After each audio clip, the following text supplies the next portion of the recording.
Hello दोस्तों, स्वागत है आपका हमारे इस यूट्यूब चैनल एग्ज़ाम वर्ल्ड में। और मैं हूं श्रीकांत और आज हम लोग पढ़ेंगे प्रतियोगिता दर्पण हिंदी मासिक पत्रिका। ये मई 2022 का संस्करण है। ठीक है, वीडियो को पूरा डिस्कस करेंगे। फुल मैगजीन इसमें कवर किया गया है प्रतियोगिता दर्पण मई 2022 का। तो चलिए शुरू करते हैं राष्ट्रीय घटनाक्रम से। राष्ट्रीय घटनाक्रम से, जहां पहला टॉपिक है उत्तर प्रदेश, उत्तराखंड, गोवा, मणिपुर में भाजपा की तथा पंजाब में आम आदमी पार्टी की सरकार। तो देखा जाए तो इन पांचों राज्यों में जो विधानसभा के चुनाव हुए थे वो फरवरी मार्च में हुए थे, फरवरी मार्च 2022 में। और 10 मार्च को ही इन सभी राज्यों का मतगणना कराया गया और एक ही दिन कराया गया। ठीक है, 10 मार्च को। अब देखा जाए तो पहले से भाजपा शासित 4 राज्य हैं जिसमें इस बार फिर से भाजपा की ही सरकार बनी है। ठीक है, और एकमात्र ऐसा राज्य था पंजाब जो इस बार आम आदमी पार्टी की सरकार पहली बार वहां बनी है और मुख्यमंत्री बने हैं भगवंत सिंह मान। ठीक है, देखिए चलिए शुरू करते हैं उत्तर प्रदेश से। तो देखा जाए तो उत्तर प्रदेश में जो है वो 7 चरणों में इलेक्शन हुए थे। ठीक है, पहले देखा जाए फरवरी में जो हुए थे वो 10, 14, 20, 23 और 27 फरवरी को, और 2 दिन हुए 3 और 7 मार्च को। ठीक है, फरवरी मार्च में इलेक्शन हुए थे। सरकार जो बनी है वो एनडीए की बनी है। कुल 273 सीटें आई हैं। एनडीए में कौन कौन है? तो भाजपा की 255 सीट, अपना दल के 12 सीट और निषाद पार्टी के 6 सीट। ठीक है, अपना दल में आपको मिलेगा अनुप्रिया पटेल के नेतृत्व में हुआ था अपना दल, और संजय निषाद के नेतृत्व में निषाद पार्टी। ठीक है, देखिए अब यहाँ के जो मुख्यमंत्री बने हैं वह योगी आदित्यनाथ दूसरी बार बने हैं, और इनका जो विधानसभा सीट है वो है गोरखपुर शहरी। ठीक है, चलिए इसमें आगे देखें। इसमें आगे देखा जाए तो 37 वर्ष के पश्चात ऐसे पहले मुख्यमंत्री बने हैं जिन्होंने 5 वर्ष का अपना कार्यकाल पूरा कर लगातार दूसरी बार इस पद पर शपथ ग्रहण किया। ठीक है, इस पद का जो शपथ ग्रहण किया है लगातार दूसरी बार, ये 37 वर्षों के बाद ऐसा हुआ है। ठीक है, और उप मुख्यमंत्री इस बार 2 बने हैं, एक है केशव प्रसाद मौर्य और दूसरे हैं ब्रजेश पाठक। ठीक है, और केशव प्रसाद मौर्य जो है इस बार अपना चुनाव हार चुके हैं। ठीक है, अपना विधानसभा सीट हार चुके हैं, और साथ में 11 मंत्री और भी हैं जो कि 11 मंत्री ऐसे हैं जो विधानसभा की चुनाव नहीं जीत सके हैं। ठीक है, पहले वो मंत्री थे लेकिन इस बार वो भी चुनाव नहीं जीत सके हैं, लेकिन फिर भी केशव प्रसाद मौर्य को इस बार उप मुख्यमंत्री बनाया गया है। ठीक है, शपथ ग्रहण हुआ था आपको 25 मार्च को लखनऊ में अटल बिहारी वाजपेयी के इकाना स्टेडियम में। ठीक है, अटल बिहारी वाजपेयी इकाना स्टेडियम लखनऊ में। अब देखा जाए उत्तर प्रदेश की विधानसभा दलगत स्थिति हम लोग देखें तो बीजेपी यानी भारतीय जनता पार्टी 255 सीटें जीत सकी है, जो कि पिछली बार के तुलना में 57 सीटें कम जीती हैं। ठीक है, और समाजवादी पार्टी 111 सीटें जीती हैं, जो पिछली बार की तुलना में 64 सीट ज़्यादा जीत सकी हैं। ठीक है, और इसमें आपको देखा जाए तो यह है निषाद पार्टी, जिसको कहते हैं निर्बल इंडियन शोषित हमारा आम दल, जिसका नेतृत्व कर रहे थे संजय निषाद। ठीक है, ये 6 सीटें जीत सकी हैं।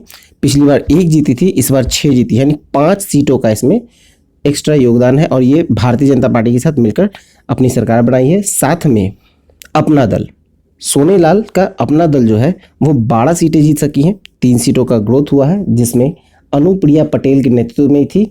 ठीक है, और इस बार कांग्रेस की स्थिति देखें हम लोग तो कांग्रेस यहाँ मात्र 2 सीटें जीत सकी हैं, जो पिछली बार की तुलना में 5 सीटें कम है। ठीक है, कुल 403 सीटें थी विधानसभा में। चलिए अब नेक्स्ट देखें हम लोग। अगला राज्य है उत्तराखंड। उत्तराखंड में जो इलेक्शन हुए वहाँ विधानसभा के चुनाव सिर्फ 1 चरण में हुए, और वो था 14 फरवरी को संपन्न हुए। ठीक है, विधानसभा की यहाँ कुल सीटें थी 40। ठीक है, और सरकार बनी है बीजेपी की, और कुल सीटें 47 जीती हैं। फिर से यहाँ मुख्यमंत्री बने हैं पुष्कर धामी। ठीक है, विधानसभा सीट खटीमा से, लेकिन ये इस बार पराजित हो चुके थे। ठीक है, खटीमा विधानसभा से खड़े हुए थे लेकिन ये पराजित हो गए, लेकिन फिर भी इन पे भरोसा करके इन्हें पुष्कर धामी को फिर से मुख्यमंत्री बनाया गया है, और ये लगातार दूसरी बार उत्तराखंड के मुख्यमंत्री बने हैं। अब देखा जाए तो मुख्यमंत्री बने रहने के लिए इन्हें 6 माह में विधानसभा का सदस्य निर्वाचित होना होगा। ठीक है, अब देखिए पंजाब के बारे में। तो पंजाब में देखा जाए तो वहाँ मतगणना जो हुआ था, मतदान जो हुआ वो एक ही चरण में हुआ और वो हुआ 20 फरवरी को। ठीक है, विधानसभा की कुल सीटें हैं यहाँ पर 117। पंजाब के विधानसभा में कुल 117 सीटें हैं। सरकार बनी है इस बार आम आदमी पार्टी की, आप जिसे कहते हैं हम लोग। 92 सीटों पर यहाँ विजय प्राप्त करके, यानी 117 सीटों में 92 सीटें आम आदमी पार्टी ने जीत ली। मुख्यमंत्री बने हैं भगवंत सिंह मान। और देखा जाए तो लोकसभा में अपना एकमात्र सांसद है आम आदमी पार्टी का, वो है भगवंत सिंह मान, और उन्हें इस बार मुख्यमंत्री बनाया गया है। ठीक है, चलिए नेक्स्ट देखें।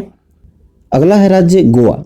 गोवा में विधानसभा के चुनाव एक चरण में हुए, वो भी 14 फरवरी को संपन्न हुए। यहाँ की कुल विधानसभा की सीटें हैं 40। बीजेपी बनी है यहाँ की सरकार बीजेपी बना सकी है, 20 सीटें बीजेपी की हैं। महाराष्ट्र गोमतक पार्टी के 2 सीट है और निर्दलीय 3 सीट है। ये यानी कि 25 सीटें मिलकर सरकार बनाई है बीजेपी ने। यहाँ के मुख्यमंत्री बने हैं डॉक्टर प्रमोद सावंत, जो कि ये लगातार दूसरी बार बने हैं। ठीक है, नेक्स्ट है आपको मणिपुर। मणिपुर के बारे में देखा जाए तो मणिपुर में भी चुनाव जो हुए वो 2 चरण में हुए। मणिपुर में 27 फरवरी को चुनाव हुए और 23 मार्च को चुनाव हुए। विधानसभा की यहाँ की कुल सीटें हैं 60।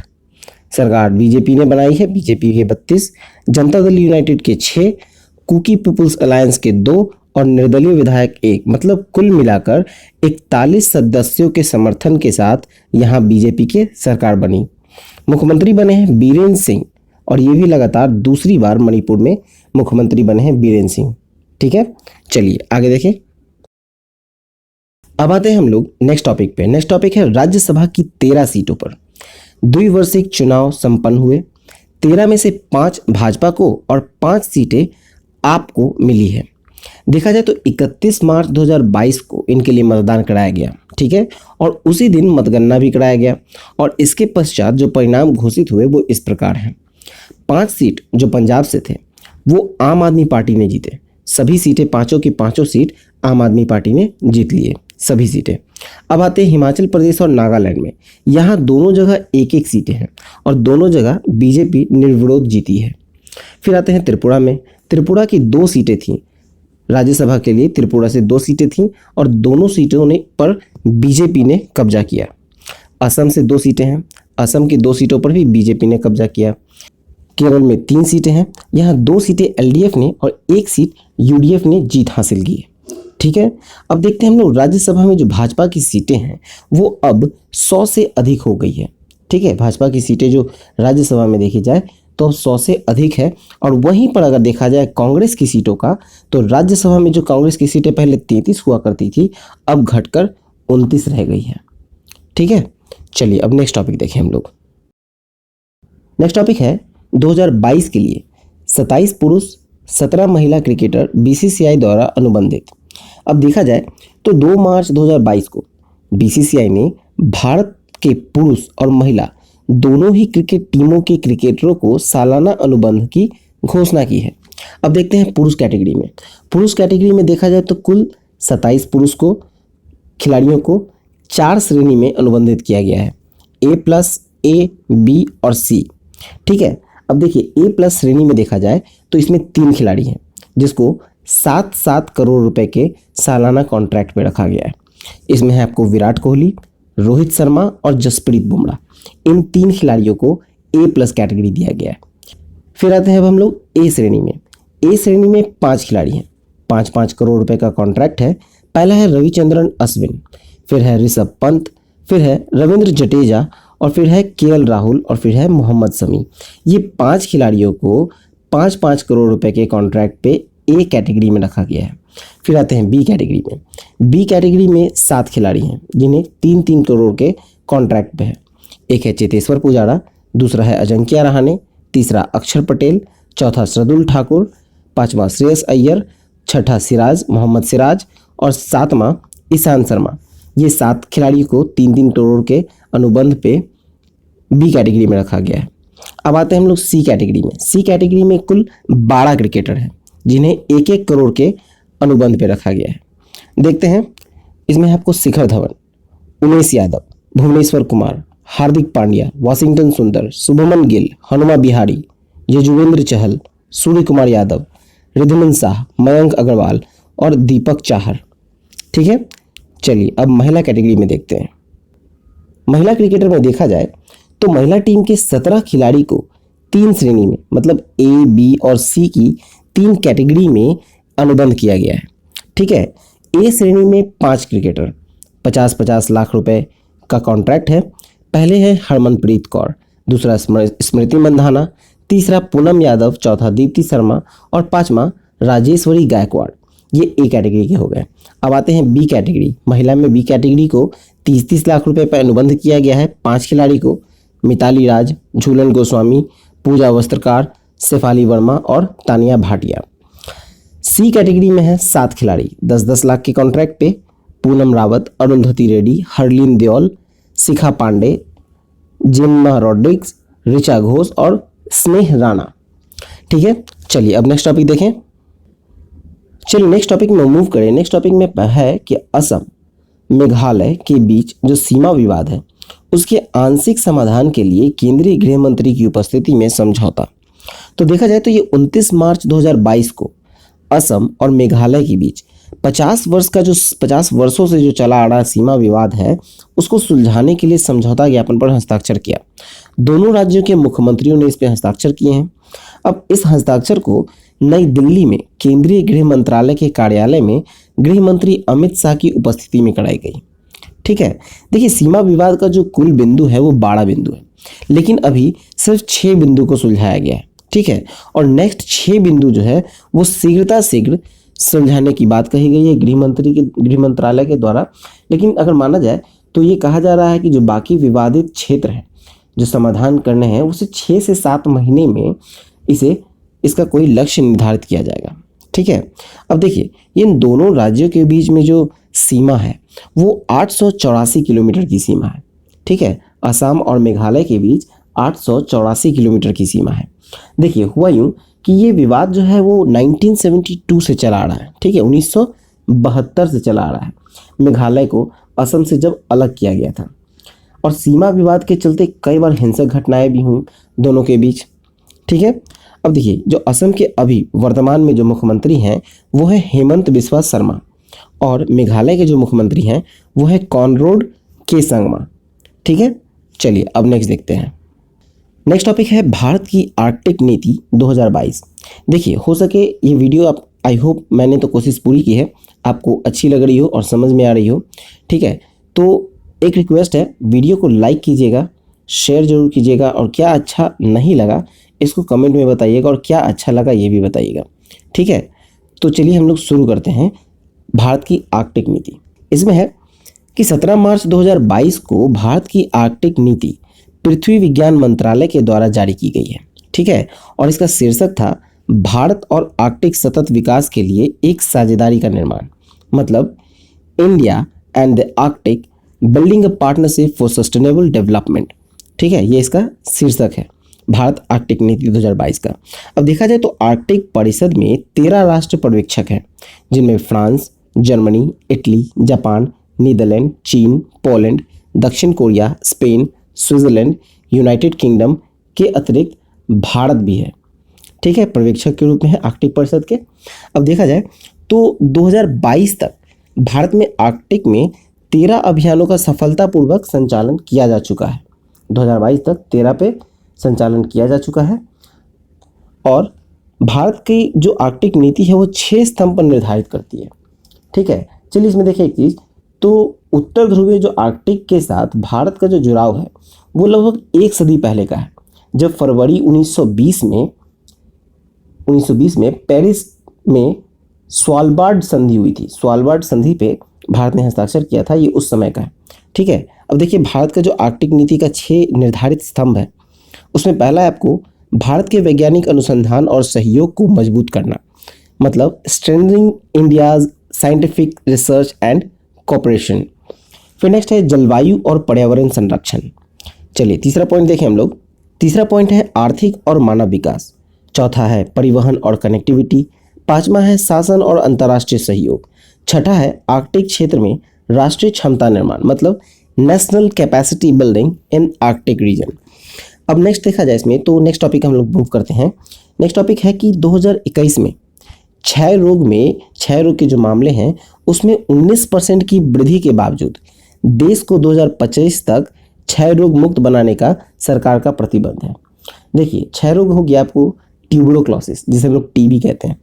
ट्यूबरोक्लोसिस में 2021 में जो हुआ है वो 19% का उछाल आया है, लेकिन फिर भी सरकार का लक्ष्य है कि 2025 तक क्षय रोग से मुक्त कर दिया जाए। ठीक है, चलिए इसको डिटेल में देखते हैं। तो देखा जाए तो 24 मार्च 2022 को विश्व क्षय रोग दिवस के अवसर पर जारी इंडिया टीबी रिपोर्ट 2022 में प्रस्तुत आंकड़ों के अनुसार भारत में क्षय रोग के मामलों में तीव्र वृद्धि आई है 2021 के दौरान। और भारत में वर्ष 2020 में कुल टीबी रोगियों की जो संख्या है वो है 16,28,261, और जो कि 2021 में जाकर ये बढ़कर 19% की वृद्धि के साथ 19,33,381 हो गई है। ठीक है, अब देखिए, तो जो स्वास्थ्य मंत्री हैं श्री मनसुख मांडविया, उन्होंने बताया कि 18 राज्यों ने राज्य विशेष कार्यक्रम को लागू कर 2025 तक क्षय रोग से मुक्ति की प्रतिबद्धता व्यक्त की है।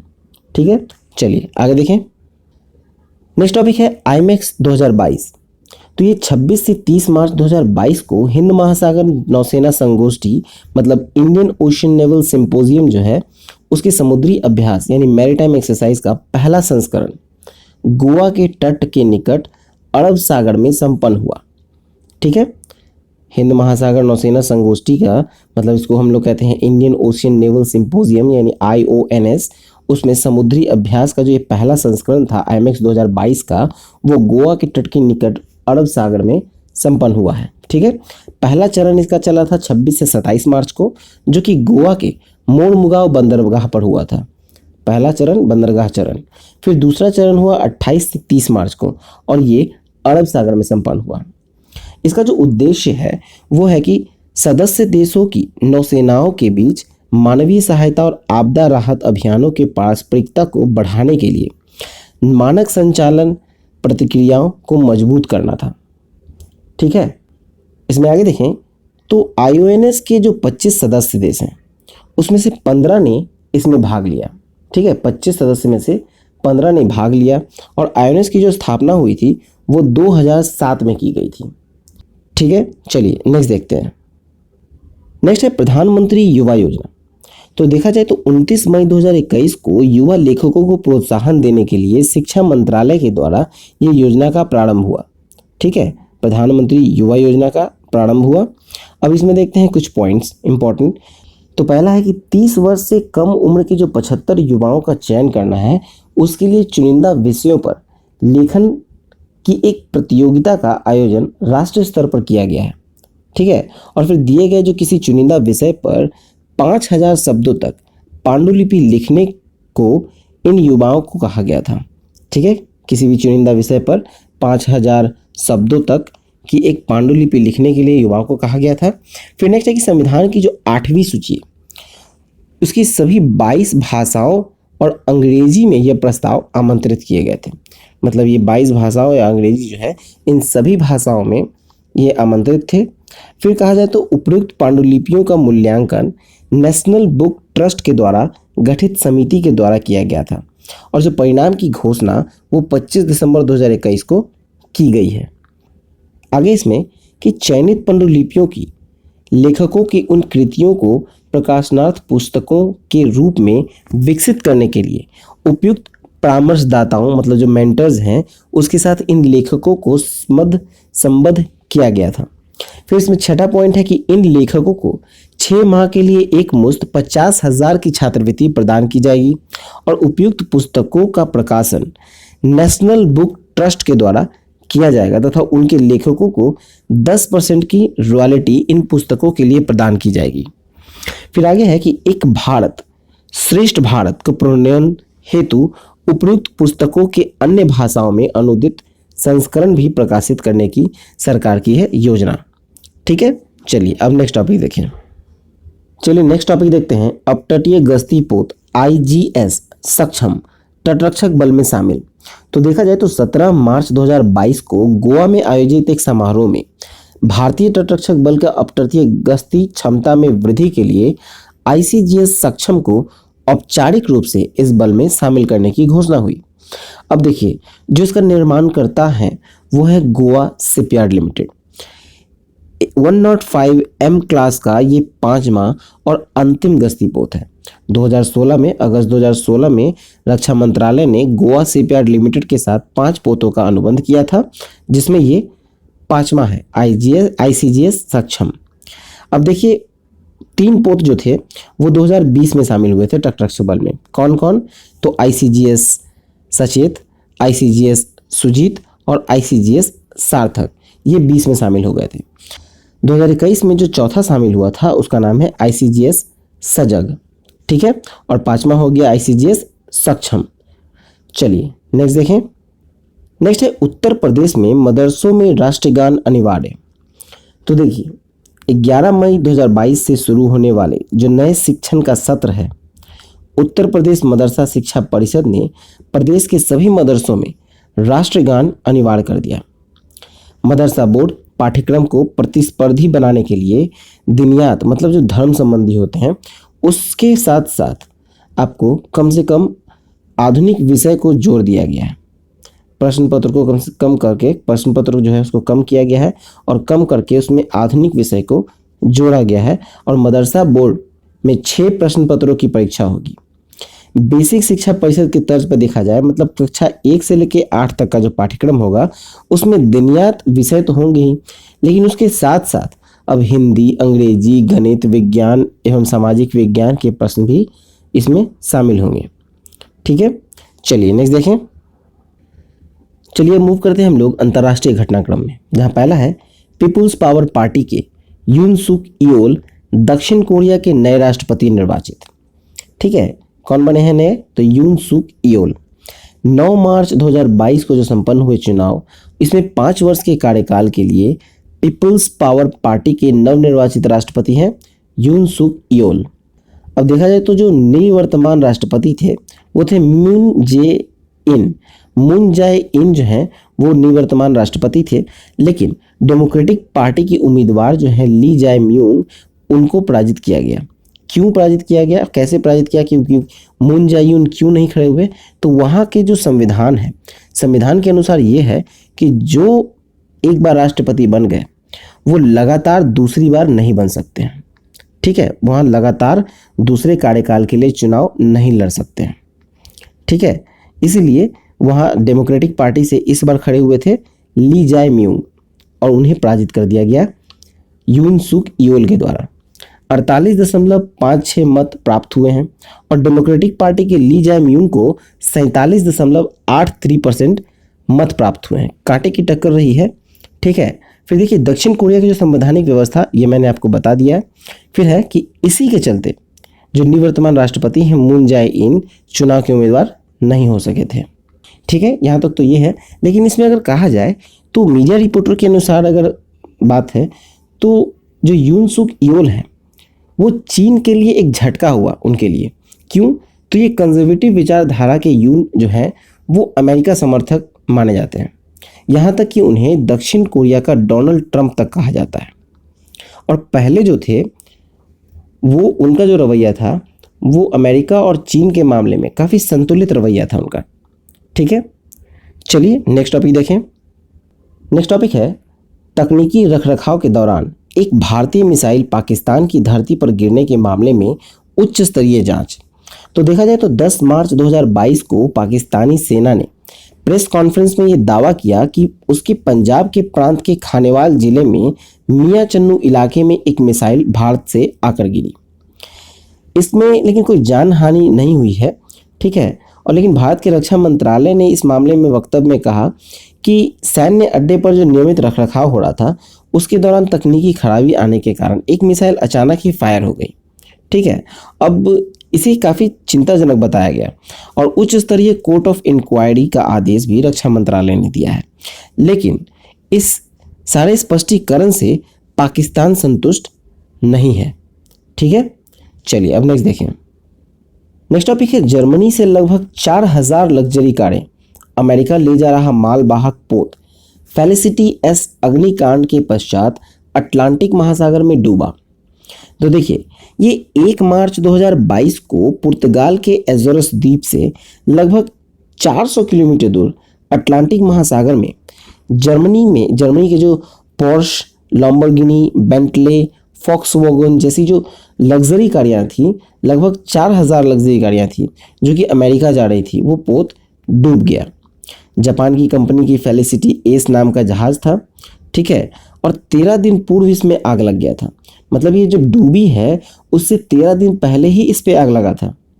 हुआ यूं कि जब आग लगा उसी समय चालक दल के जो 22 सदस्य हैं उसको पहले ही दिन बचा लिया गया था पुर्तगाल के वायुसेना के द्वारा, ठीक है।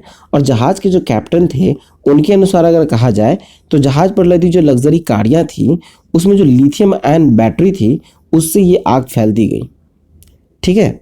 देखिए फिर जब आग लग गया 13 दिन के बाद क्या हुआ कि जब उसे टो कर मतलब टो करने वाला जो जहाज होता है उसे टो कर जब निकटवर्ती बंदरगाह पर लाए जा रहे थे तो उसी प्रयास के दौरान क्या हुआ, उसी दौरान स्टेबिलिटी खो जाने के कारण 1 मार्च को ये अंततः डूब गया, ठीक है।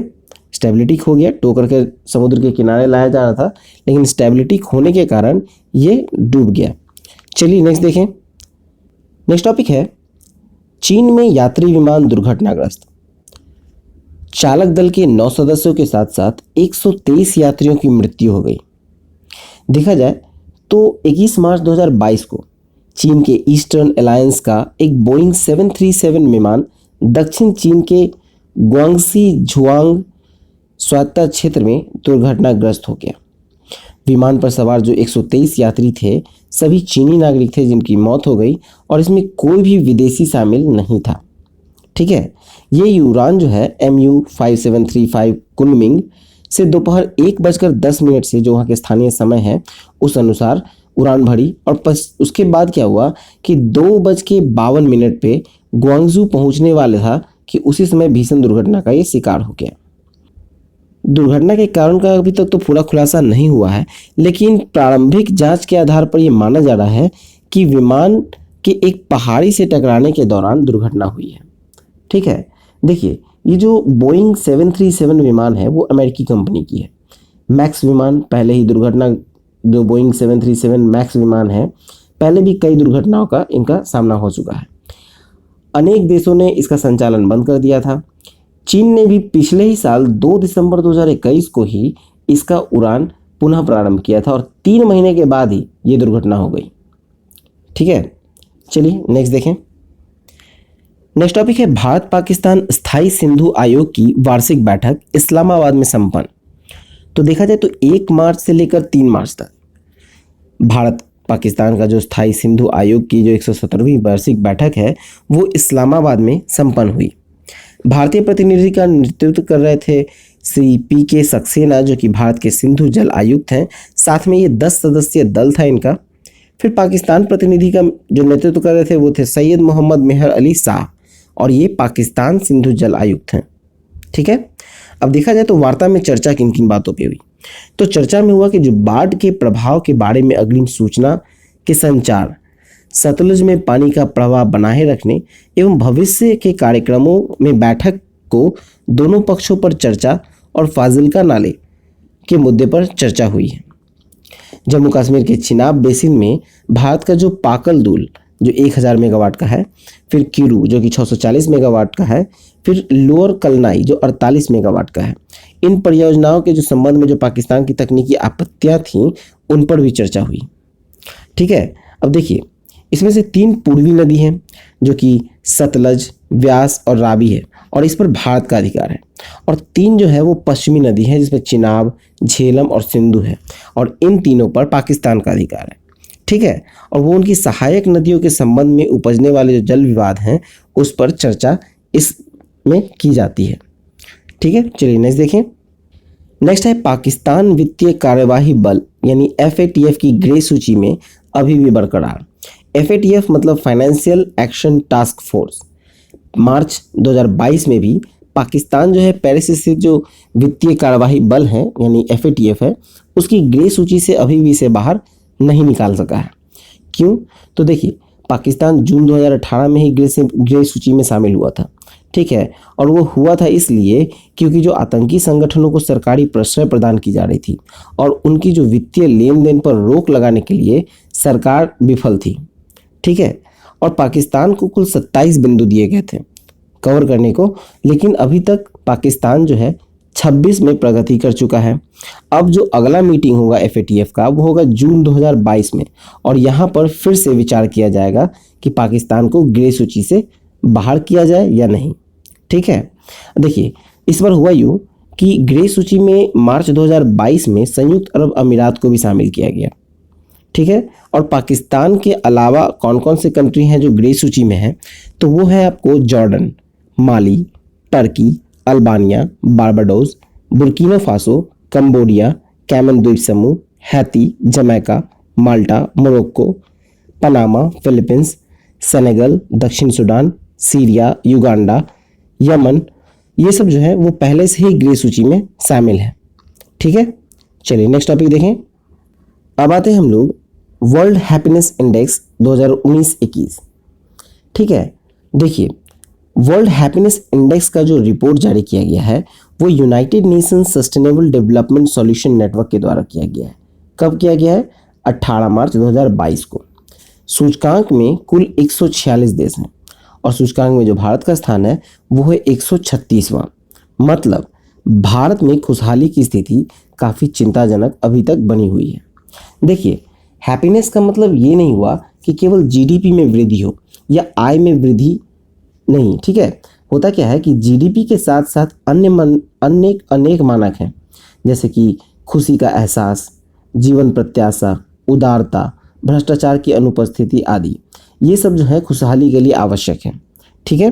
अब देखा जाए हैप्पीनेस इंडेक्स का हम लोग रैंकिंग देखें तो पहले 10वें स्थान पर देखा जाए, पहले 10 स्थान है। देखिए यहाँ एक्चुअली आपको जो मान दिया गया है सब देशों का वो 0 से 10 के बीच में दिया गया है।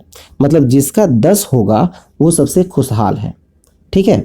उस कैटेगरी में अगर देखें तो सबसे खुशहाल अभी है 1 नंबर पर फिनलैंड। फिनलैंड जो है 10 में से 7.821 मान है उसका।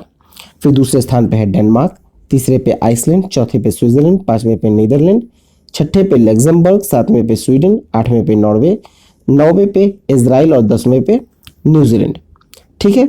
अब देखिए 146 देश है। अब नीचे से देखते हैं हम लोग तो 146वें स्थान पे है अफगानिस्तान, 2.402 मात्र इतना ही मान है उसका, ठीक है। 146 देशों में 146वें स्थान पे है अफगानिस्तान। 145वें पे है लेबनान, 144वें पे है जिम्बाब्वे, 143 पे है रवांडा, ठीक है। और उसी तरह जब हम लोग भारत के पड़ोसी देशों की रैंकिंग देखें तो चीन जो आता है वो 72वें स्थान पे आता है, ठीक है। नेपाल आपको 84वें स्थान पे है, बांग्लादेश 94वें स्थान पे है, पाकिस्तान 121वें पे, म्यांमार 126वें पे, श्रीलंका 127वें पे और भारत 136वें पे। और सबसे आखिर में भी है तो भारत से सटा हुआ अफगानिस्तान है 146वें स्थान पे, ठीक है। चलिए नेक्स्ट देखें। नेक्स्ट टॉपिक है जापान के प्रधानमंत्री फूमियो किशिदा की भारत यात्रा। तो देखा जाए तो 19 से 20 मार्च 2022 को भारत के साथ द्विपक्षीय जो 14वीं शिखर वार्ता थी उसके सिलसिले में जापान के प्रधानमंत्री फूमियो किशिदा ने भारत की यात्रा की, ठीक है। और प्रधानमंत्री का पद संभालने के बाद मतलब जापान के जो प्रधानमंत्री हैं फूमियो किशिदा, जब से वो प्रधानमंत्री बने हैं तब से ये उनकी पहली विदेश यात्रा है, ठीक है। देखिए द्विपक्षीय मुद्दों के साथ साथ जो पारस्परिक महत्व के क्षेत्रीय और अंतर्राष्ट्रीय मुद्दों पर दोनों नेताओं की विस्तृत वार्ता हुई है।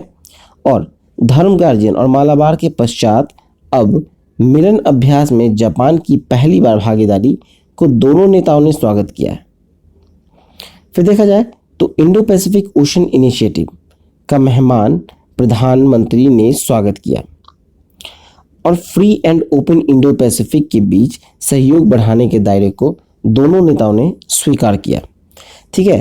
देखा जाए तो उभरते जो भारतीय स्टार्टअप हैं उसके लिए Bharat Japan fund of fund में हुई प्रगति के लिए दोनों पक्षों ने स्वागत किया है, ठीक है। चलिए आगे देखें। आगे है कि क्लीन एनर्जी पार्टनरशिप को बढ़ावा देने तथा अगले 5 वर्षों में 5 ट्रिलियन के पब्लिक व प्राइवेट निवेश का लक्ष्य भी निर्धारित किया गया। विभिन्न क्षेत्रों में सहयोग बढ़ाने के लिए कम से कम आधा दर्जन समझौते दोनों पक्षों में किए गए। और विकास सतत केंद्रीकृत जल प्रबंधन प्रणाली, मत्स्यिकी परियोजना एवं भारत जापान औद्योगिक प्रतिस्पर्धा सहभागिता रोडमैप आदि इसमें शामिल है। चलिए नेक्स्ट टॉपिक देखते हैं हम लोग।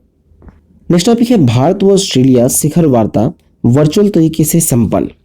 तो देखा जाए तो 1 मार्च को भारत और ऑस्ट्रेलिया के बीच शिखर वार्ता हुई और ये वर्चुअल तरीके से संपन्न हुई।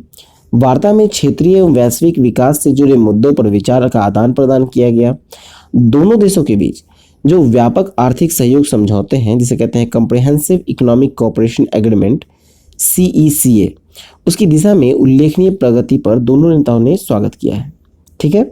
फिर खनिज के विदोहन के क्षेत्र में सहयोग के लिए भारत के खनिज विदेश लिमिटेड, जिसे हम लोग काबिल कहते हैं, खनिज विदेश इंडिया लिमिटेड जो काबिल है, और ऑस्ट्रेलिया के क्रिटिकल मिनरल्स फैसिलिटेशन ऑफिस यानी CMFO के एक आशय पत्र पर हस्ताक्षर किए गए। ठीक है। म्यांमार के नागरिकों के विरुद्ध जो हिंसा हो रही है उस पर तत्काल समाप्त करने तथा विदेशियों सहित मनमाने ढंग से जो हिरासत में लिए गए सभी लोगों को रिहाई और मानवीय सहायता का आह्वान दोनों पक्षों में किया गया है। इसमें आगे देखें तो आगे है कि अफगानिस्तान में भी बिगड़ती मानवीय स्थिति को देखते हुए अफगानी लोगों के लिए मानवीय सहायता प्रदान करने के लिए एक दृढ़ प्रतिबद्धता दोनों पक्षों ने दोहराई है। ठीक है। विभिन्न क्षेत्रों में सहयोग के लिए साझा बयान के अतिरिक्त 9 अन्य समझौते ज्ञापन पर हस्ताक्षर हुए हैं शिखर वार्ता में। और ऑस्ट्रेलिया के प्रधानमंत्री जो स्कॉट मॉरिसन हैं, उन्होंने भारत को 29 प्राचीन धरोहरों को भारत को लौटाई है। चलिए ठीक है। इसमें देखा जाए तो जो रूस और यूक्रेन का मामला है, इसमें कोई संयुक्त घोषणा या किसी तरह का वार्ता इस दौरान नहीं किया गया। ठीक है।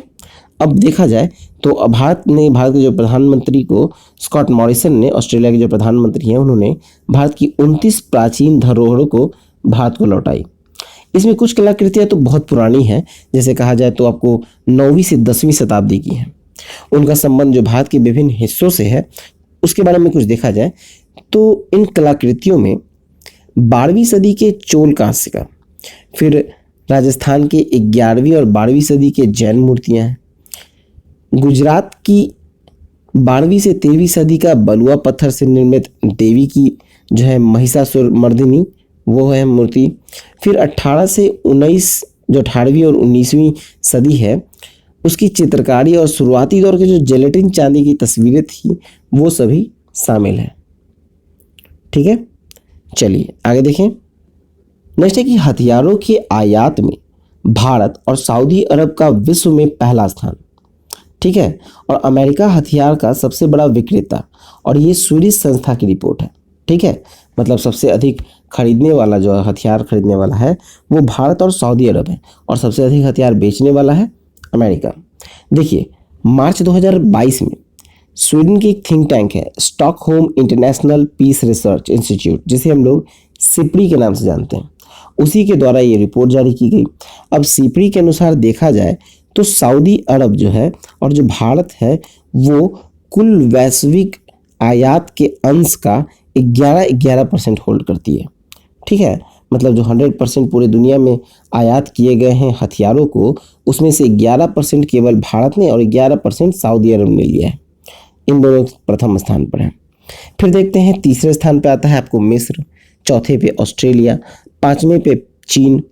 उसी तरह से हम लोग देखें कि भारत जो 11% हथियार ले रहा है, तो किस किस कंट्री से ले रहा है, उसमें से 46% भारत जो है वो रूस से ले रहा है, 27% फ्रांस से ले रहा है और 12% अमेरिका से ले रहा है। ठीक है। मतलब भारत जो हथियार ले रहा है 11%, उसमें 3 राष्ट्र प्रमुख हैं, रूस, फ्रांस, अमेरिका। उसी तरह से अब हम लोग देखते हैं चीन का, तो चीन जो है वो 4.8% लिया। सबसे अधिक इसने रूस से लिया 81, फ्रांस से 9.1 और यूक्रेन से 5.9। पाकिस्तान की स्थिति देखें तो पाकिस्तान 8वें स्थान पर है, और पाकिस्तान जो है वो 3% हथियार वैश्विक आयात कर रहा है। देखें तो उसमें से मैक्सिमम ये 72% तो चीन से ले रहा है पाकिस्तान, और स्वीडन से 6.4% और रूस से 5.6। ठीक है। चलिए ये हो गया आयात। अब हम निर्यात देखते हैं। अब निर्यात में देखा जाए तो सबसे अधिक यानी 17 से लेकर 21 के बीच में जो सबसे अधिक निर्यात किए हैं हथियारों का, उसमें पहला स्थान था अमेरिका का 39%, रूस का दूसरा स्थान 19%। अब देखिए, अब 39% में जो 23% है वो सिर्फ सऊदी अरब ले रहा है, ऑस्ट्रेलिया 9.4% ले रहा है और दक्षिण कोरिया 6.7% ले रहा है। ठीक है। हथियार, रूस से भारत सबसे अधिक 28%, 21% चीन से और 13% मिस्र से। चलिए आगे देखें। चलिए नेक्स्ट टॉपिक देखें। तो नेक्स्ट टॉपिक है कि विश्व की सर्वाधिक शोर प्रदूषण वाला 61 शहर में भारत के 5 शहर हैं और ये रिपोर्ट दिया गया है संयुक्त राष्ट्र पर्यावरण कार्यक्रम की फ्रंटियर्स रिपोर्ट है। ठीक है। देखिए, मार्च 2022 में जो संयुक्त राष्ट्र पर्यावरण कार्यक्रम का जो वर्ष 2022 का जो वार्षिक फ्रंटियर रिपोर्ट जारी किया गया है, उसमें देखा जाए तो नॉइज ब्लेजेस एंड मिसमैचेस पर यह केंद्रित रिपोर्ट है। सूचकांक में कुल 61 देश हैं। 61 देश में, सॉरी यहाँ 61 देश आ गया है, ये 61 शहर होंगे। ठीक है। सूचकांक में कुल 61 शहर हैं और ये 61 राज्य में जो भारत की कुल हैं वो है 5 शहर शामिल है। 61 शहरों में से 5 शहर भारत के शामिल हैं। कौन कौन है वो 5 शहर? तो देखिए, मुरादाबाद में 114 डेसिबल है, कोलकाता और आसनसोल में 89 डेसिबल और जयपुर और दिल्ली में ये है 83 डेसिबल। ठीक है। उसी तरह से अगर देखें तो सबसे अधिक कहाँ है, तो सबसे ज़्यादा शोर है आपको ढाका में, बांग्लादेश की राजधानी ढाका है 119 डेसिबल। दूसरे स्थान पे भारत का मुरादाबाद आता है 114 डेसिबल। इस्लामाबाद जो है पाकिस्तान का, वो तीसरे स्थान पर है 105 डेसिबल के साथ।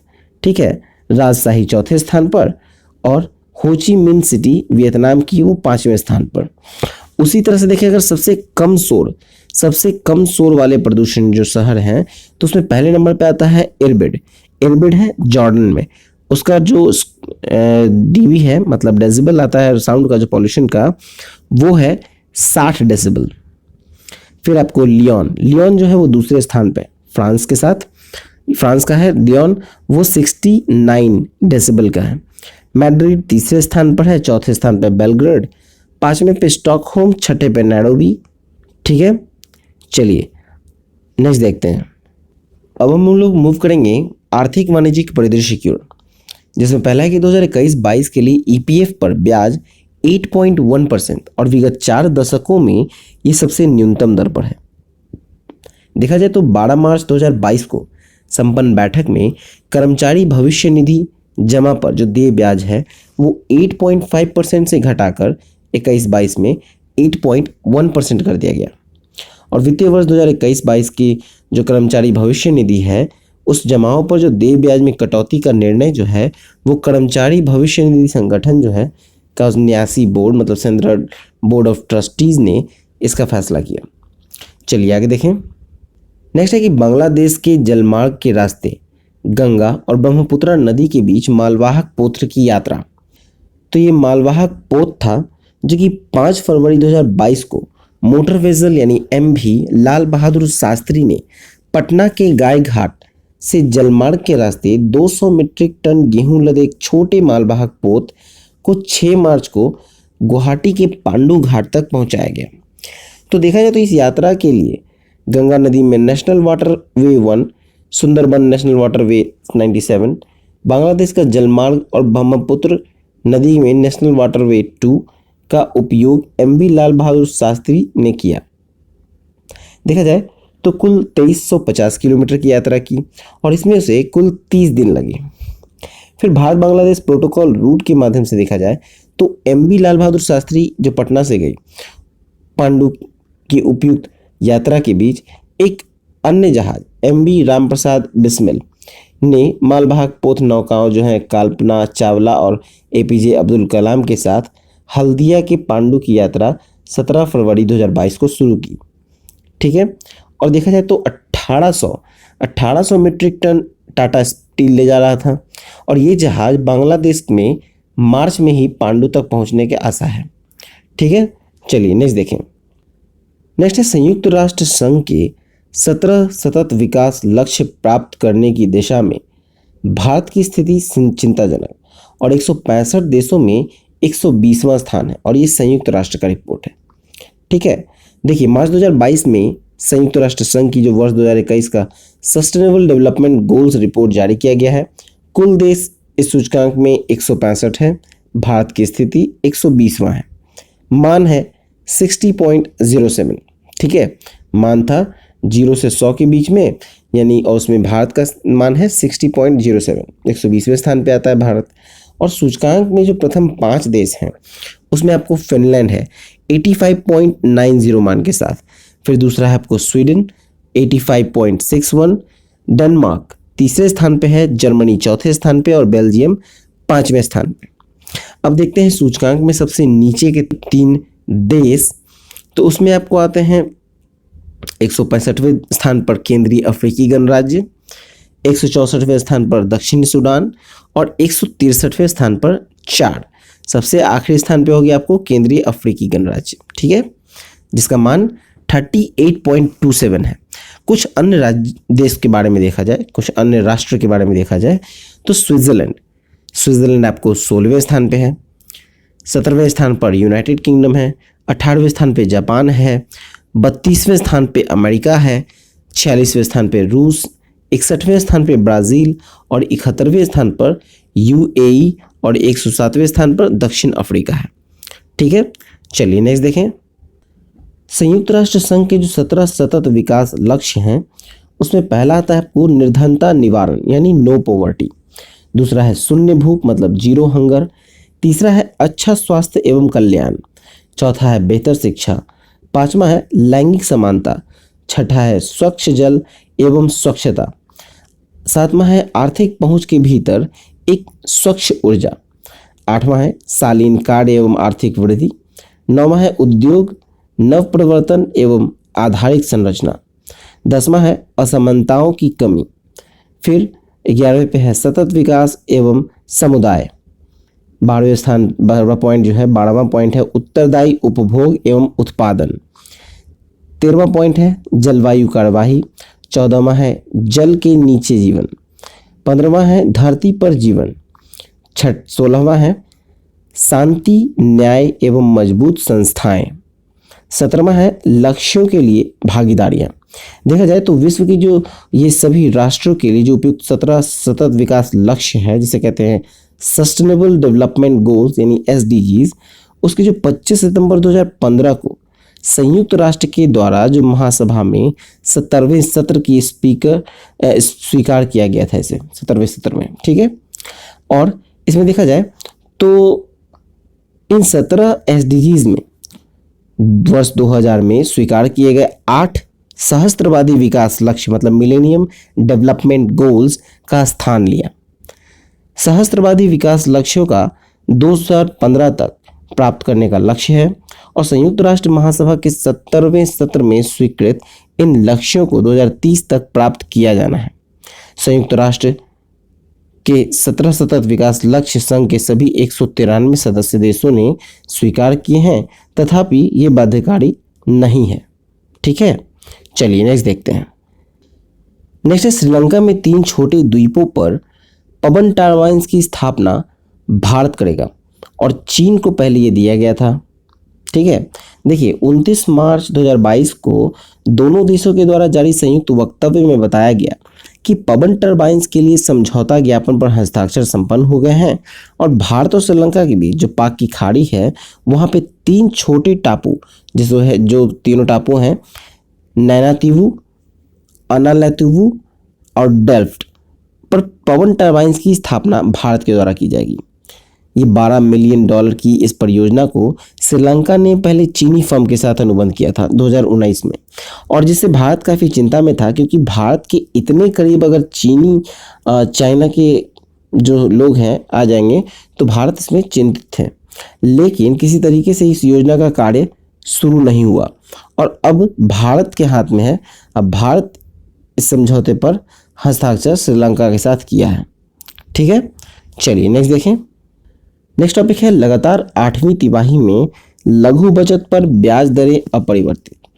तो देखिए 31 मार्च 2022 को जो नए वित्तीय वर्ष है 2022-23 उसकी पहली तिमाही के लिए लघु बचत पर ब्याज दर की घोषणा की गई।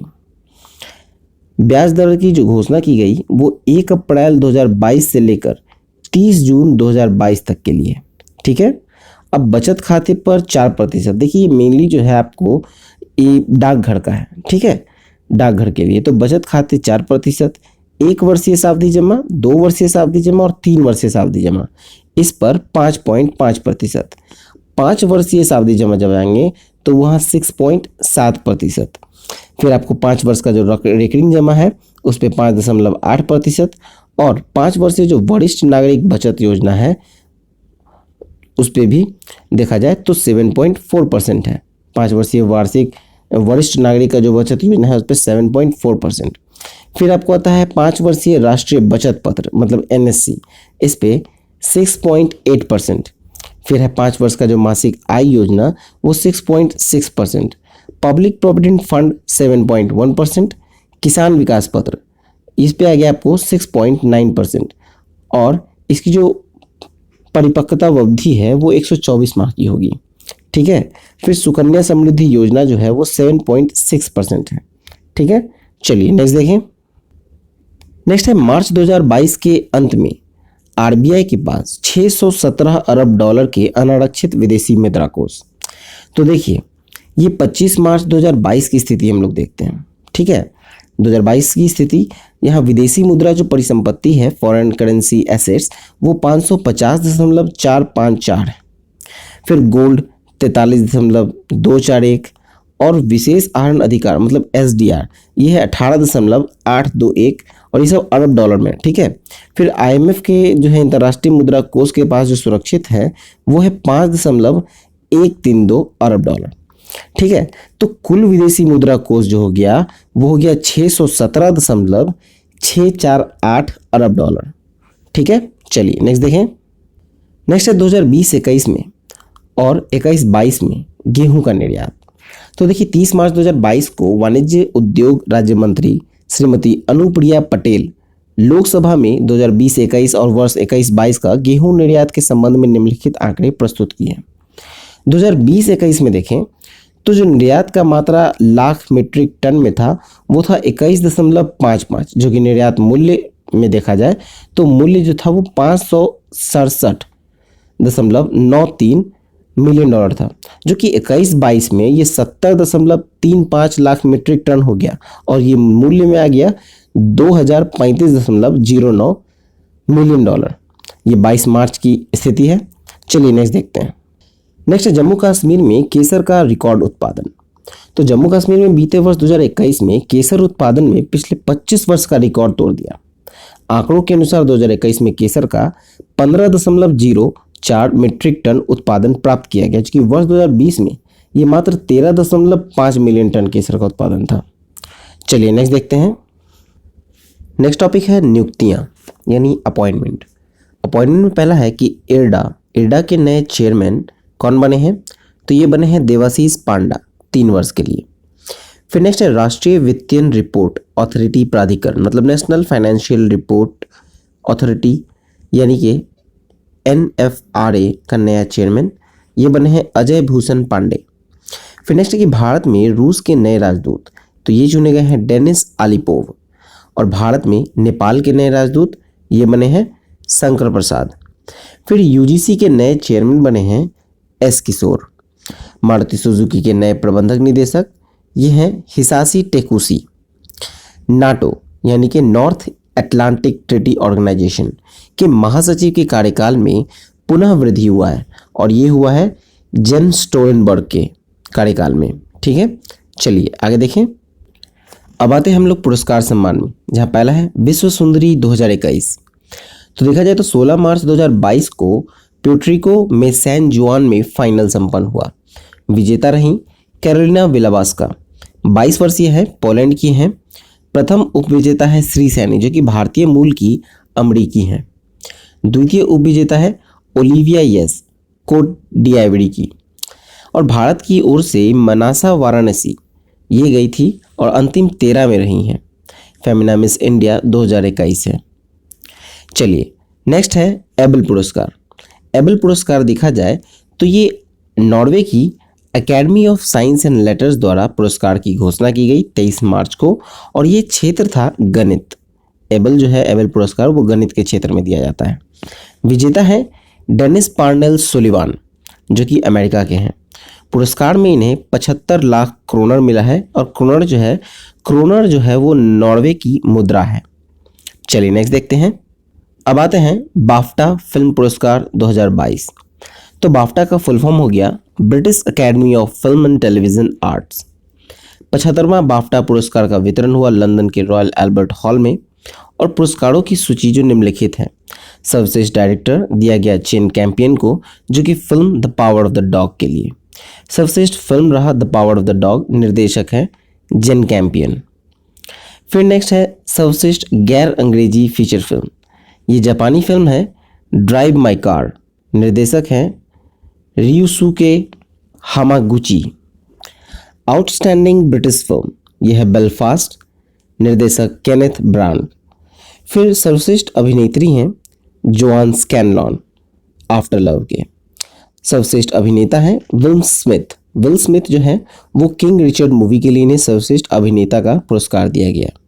सपोर्टिंग अभिनेता में चुने गए हैं कोडा के ट्राई कोत्सूर, और सर्वश्रेष्ठ सपोर्टिंग अभिनेत्री हैं आरियाना डिबोज वेस्ट साइड स्टोरी के लिए। ठीक है, चलिए आगे देखें। आगे है सर्वश्रेष्ठ साउंड, तो ये दिया गया है ड्यून को। सर्वश्रेष्ठ डॉक्यूमेंट्री समर ऑफ सोल को। सर्वश्रेष्ठ एनिमेटेड फिल्म तो ये है एनकांटो। सर्वश्रेष्ठ ब्रिटिश लघु फिल्म है द ब्लैक कॉप। अब देखते हैं प्रिट्जर पुरस्कार। प्रिट्जर पुरस्कार देखा जाए तो प्रिट्जर पुरस्कार का क्षेत्र है वास्तुकला, मतलब आर्किटेक्चर। विजेता रहे फ्रांसीसी केरे। ये आर्किटेक्ट, शिक्षक और सामाजिक कार्यकर्ता हैं, और ये बुर्किनो फासो से हैं। निर्माण उद्योग में नोबेल पुरस्कार के तुल्य माना जाता है इसे, और ये सम्मान पाने वाले ये पहले अफ्रीकी हैं। नेक्स्ट है economic times startup of the year, तो ये बने हैं दीपेंद्र गोयल, जो कि जोमेटो के संस्थापक हैं। चलिए आगे देखें। नेक्स्ट है नारी शक्ति पुरस्कार 2020-21। 8 मार्च को अंतर्राष्ट्रीय महिला दिवस के अवसर पर महिला एवं बाल विकास मंत्रालय के नारी शक्ति 2020-21 प्रदान किए गए। ये महिलाओं के सशक्तिकरण के लिए उत्कृष्ट सेवाएं देने वाली 29 चुनिंदा महिलाओं को प्रदान किए गए। पुरस्कार में कुल 2 लाख रुपए की राशि और एक प्रशस्ति पत्र दिए जाते हैं। पुरस्कृत महिला देखें तो पहले देखते हैं 2020 के पुरस्कार। तो 2020 में बिहार की अनीता गुप्ता, उत्तर प्रदेश की आरती राणा, मध्य प्रदेश की जोधया बाई बैगा, ये 2020 के लिए दिए गए। अब 2021 में देखें तो हिमाचल प्रदेश की अंशुला मल्होत्रा, राजस्थान की बातुल बेगम, छत्तीसगढ़ की मधुलिका रामटेके, उत्तर प्रदेश की निर्जा माधव, गुरुग्राम हरियाणा की पूजा शर्मा, इन्हें 2021 के लिए पुरस्कार में शामिल किया गया। ठीक है, चलिए नेक्स्ट देखें। नेक्स्ट है economic times corporate excellence award 2021। इन पुरस्कारों का वितरण मार्च 2022 में किया गया। पुरस्कार की सूची देखें तो business reformer of the year चुना गया है श्रीमती निर्मला सीतारमण को, जो कि माननीय वित्त मंत्री हैं। फिर नेक्स्ट है business leader of the year, तो ये है अडार पूनावाला, जो कि सीरम इंस्टीट्यूट ऑफ इंडिया के सीईओ हैं। ठीक है, एंटरप्रेन्योर ऑफ द ईयर दिया गया है गिरीश मात्रबूथम को, जो कि फ्रेश वर्क्स की संस्थापक और सीईओ हैं। फिर नेक्स्ट है business woman of the year, यह है समीना हमीद, सिप्ला के एग्जीक्यूटिव वाइस चेयरपर्सन। फिर नेक्स्ट है company of the year Infosys, और emerging company of the year Laurus lab. ठीक है, फिर नेक्स्ट है IT corporate citizen of the year, ये एचसीएल को दिया गया है IT corporate citizen of the year. Global Indian for the year ये दिया गया है पुनीत रंजन डेलॉइट। ठीक है, ये डेलॉइट कंपनी के सीईओ हैं पुनीत रंजन। ठीक है, चलिए आगे देखें। पुरस्कार में अब आगे है ऑस्कर अवार्ड। ऑस्कर अवार्ड 2022 में देखिए तो ये 27 मार्च को अमेरिका की academy of motion pictures and arts and science के सिनेमा जगत के वर्ष 2022 के 94वें ऑस्कर पुरस्कार का वितरण लॉस एंजलिस अमेरिका में डॉल्बी थिएटर में प्रदान किए गए। अब चलते हैं इसके तहत कुछ प्रमुख सूची जो देखते हैं किन किन से पुरस्कार दिए गए हैं। तो सर्वश्रेष्ठ डायरेक्टर का पुरस्कार दिया गया है जेन कैम्पियन को, फिल्म है the power of the dog. सर्वश्रेष्ठ फिल्म है कोडा, निर्देशक हैं सियान हेडर। सर्वश्रेष्ठ अभिनेता हैं Will Smith King Richard movie के लिए, और सर्वश्रेष्ठ अभिनेत्री हैं Jessica Chastain the eyes of Tammy Faye के लिए। सर्वश्रेष्ठ इंटरनेशनल फिल्म दिया गया है, जापानी फिल्म है ड्राइव माय कार, ठीक है, और सर्वश्रेष्ठ एनिमेटेड फिल्म है एनकैंटो। चलिए नेक्स्ट देखें, सर्वश्रेष्ठ सिनेमेटोग्राफी ये दिया गया है ग्रेगर फेजर को। ग्रेग फेजर जो है वो ड्यून मूवी के लिए दिया गया है सिनेमेटोग्राफी में। सर्वश्रेष्ठ लाइव एक्शन शॉर्ट फिल्म ये दिया गया है द लॉग गुड बाय को। सर्वश्रेष्ठ ओरिजिनल स्कोर ये हंस जिमर को दिया गया है ड्यून के लिए।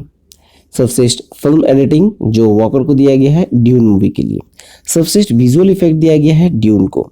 सर्वश्रेष्ठ original song no time to die, film है नो टाइम टू डाई।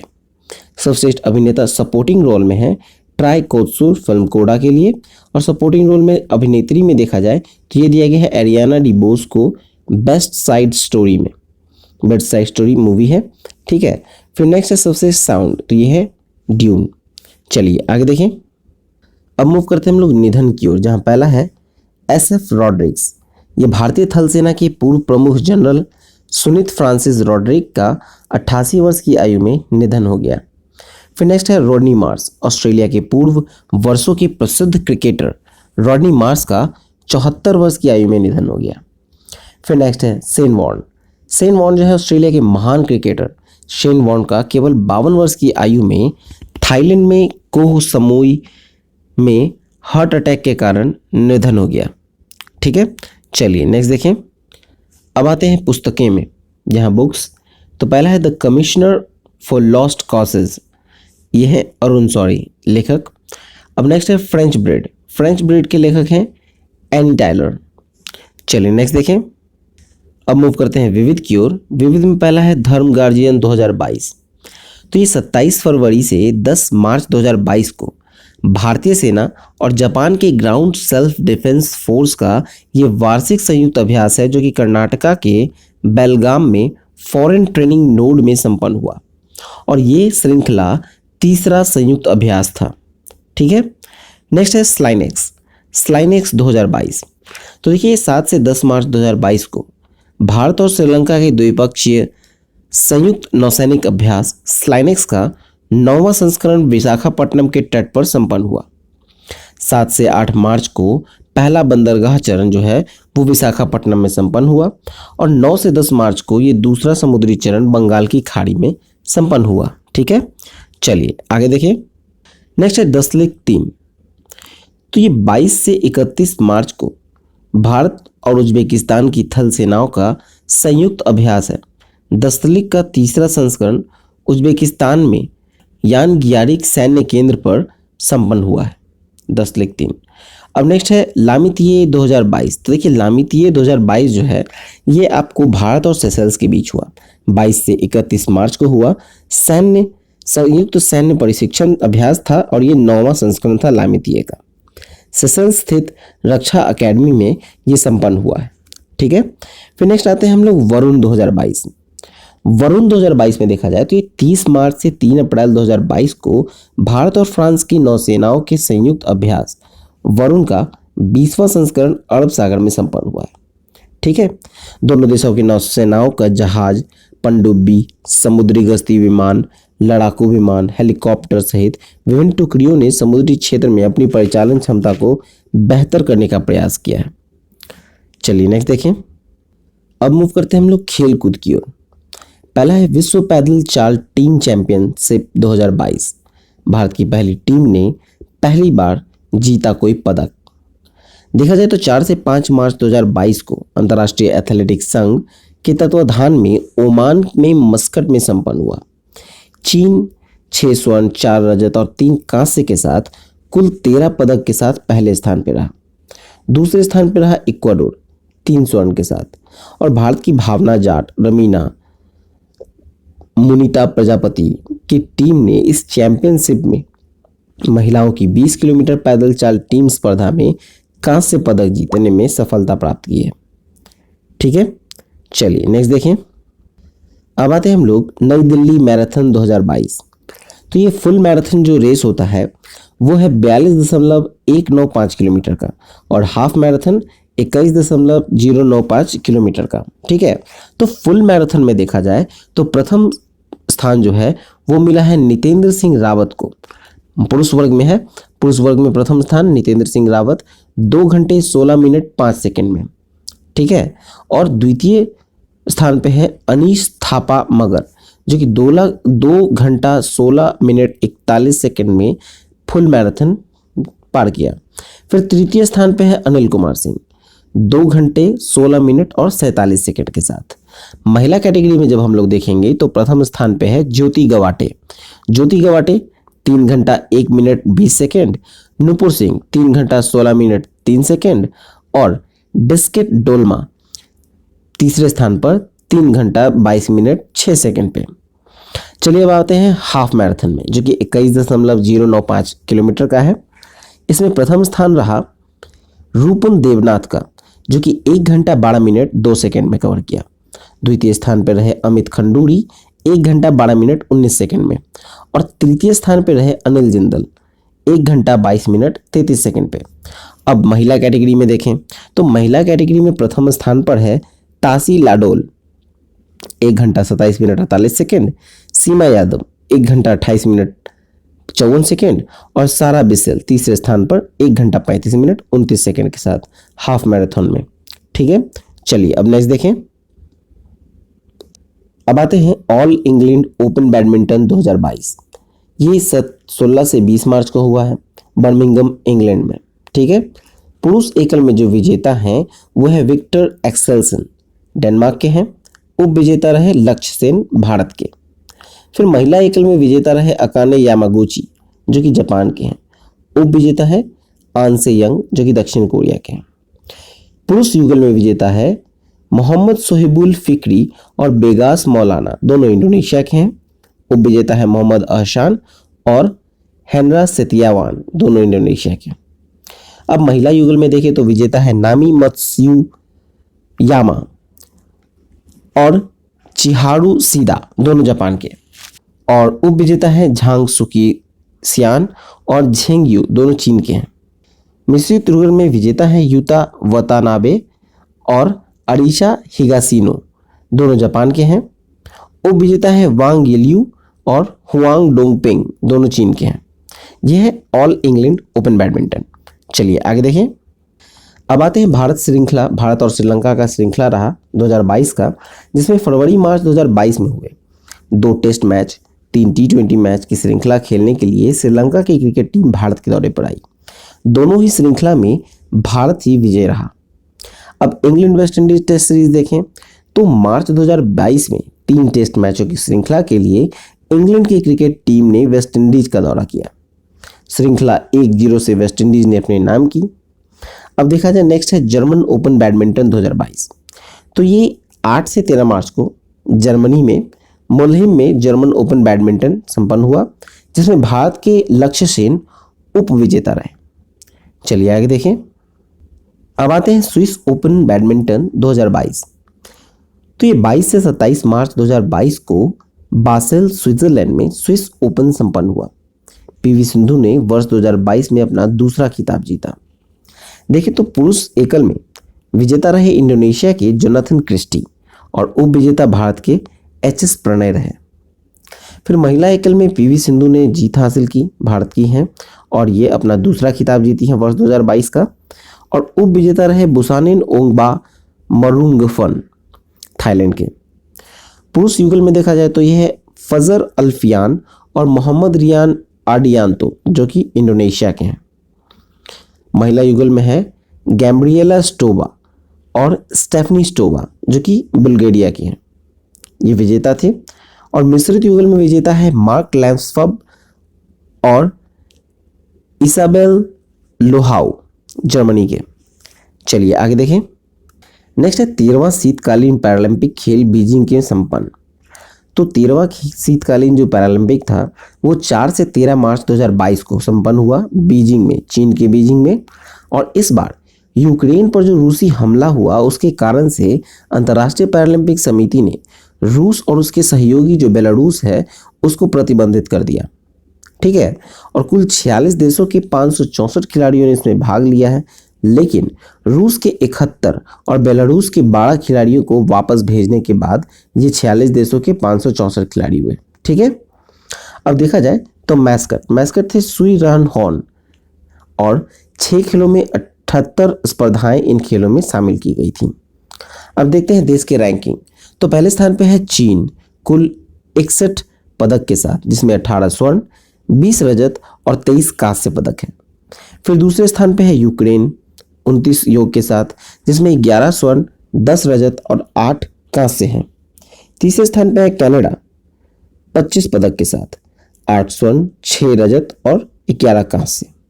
चौथे स्थान पे है फ्रांस 12 पदक के साथ, 7 स्वर्ण, 3 रजत और 2 कांस्य। पांचवें स्थान पर रहा अमेरिका कुल 13 पदक के साथ, 6 स्वर्ण, 11 रजत और 3 कांस्य के साथ। ठीक है, चलिए नेक्स्ट देखें। नेक्स्ट है ISSF विश्व कप में भारत का तालिका में शीर्ष स्थान।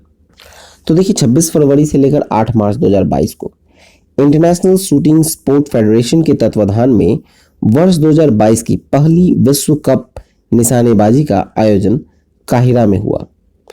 पहले स्थान पे है भारत 7 पदक के साथ, जिसमें 4 स्वर्ण, 2 रजत और 1 कांस्य है।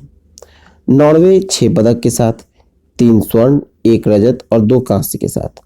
फ्रांस 3 योग्य है कुल पदक का, तीनों स्वर्ण है। जर्मनी 6 पदक के साथ, 2 स्वर्ण, 3 रजत और 1 कांस्य है। इटली 5, 1 स्वर्ण, 3 रजत और 1 कांस्य के साथ। ठीक है, चलिए आगे देखें।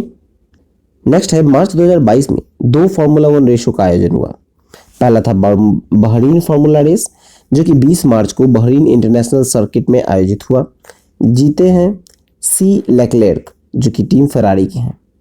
और Saudi Arabian Grand Prix race ये दूसरा हुआ, जो कि 27 मार्च को जेद्दाह सर्किट में आयोजित हुआ। विजेता है एम वर्स्टापन टीम रेडबुल के। फिर नेक्स्ट है सीनियर अंतर्राष्ट्रीय शतरंज चैंपियनशिप 2022। तो ये देखा जाए तो ये 6 फरवरी से 3 मार्च 2022 को महिलाओं की 47वीं और पुरुषों की 58वीं सीनियर राष्ट्रीय चैंपियनशिप कानपुर में संपन्न हुआ। ठीक है, शतरंज चैंपियनशिप था, महिलाओं की 47वीं और पुरुषों की 58वीं। पुरुष वर्ग में जब देखेंगे तो विजेता है अर्जुन एरिगेसी, जो कि 18 वर्षीय है, तेलंगाना के। और दूसरे स्थान पर है डी मुकेश और तीसरे स्थान पर इनियन पी, दोनों तमिलनाडु के हैं। ठीक है, चलिए अब महिला वर्ग देखते हैं। महिला वर्ग में देखा जाए तो विजेता है दिव्या देशमुख, नागपुर की हैं, 17 वर्षीय हैं। दूसरे स्थान पर है साक्षी चितलांगे, महाराष्ट्र की है। और तीसरे स्थान पर है प्रियंका नुटकी, आंध्र प्रदेश की। अब देखा जाए प्रियंका नुटकी के बारे में तो ये 19 वर्षीय हैं, विजयवाड़ा की रहने वाली हैं और भारत की ये 23वीं महिला ग्रैंड मास्टर बनी है। ठीक है, चलिए नेक्स्ट देखें। तो चलिए ये वीडियो यहाँ पर समाप्त हुआ। आई होप आपको अच्छा लगा हो तो प्लीज़ वीडियो को लाइक, शेयर और सब्सक्राइब नहीं किया है तो सब्सक्राइब कर नोटिफिकेशन बेल दबाना ना भूलें। ये बहुत ही इम्पॉर्टेंट है, वीडियो बनाने में जोश नहीं आता अगर आप लोग लाइक शेयर नहीं करते हैं। ठीक है, तो इसलिए प्लीज़ वीडियो को लाइक, शेयर और कमेंट जरूर करें। कमेंट में बताएं कि वीडियो आपको कैसा लगा। ठीक है, और PDF आपको onlinestudycenter.in पे मिल जाएगा। ठीक है, जब क्रॉनिकल के वीडियोस आ जाएंगे आपको, और टेलीग्राम को ज्वाइन कर लीजिएगा। PDF आपको लिंक वहाँ दे दिया जाएगा, लिंक आपको डिस्क्रिप्शन बॉक्स में है टेलीग्राम का। ठीक है, तो चलिए मिलते हैं नेक्स्ट वीडियो में। Thank you for watching exam world.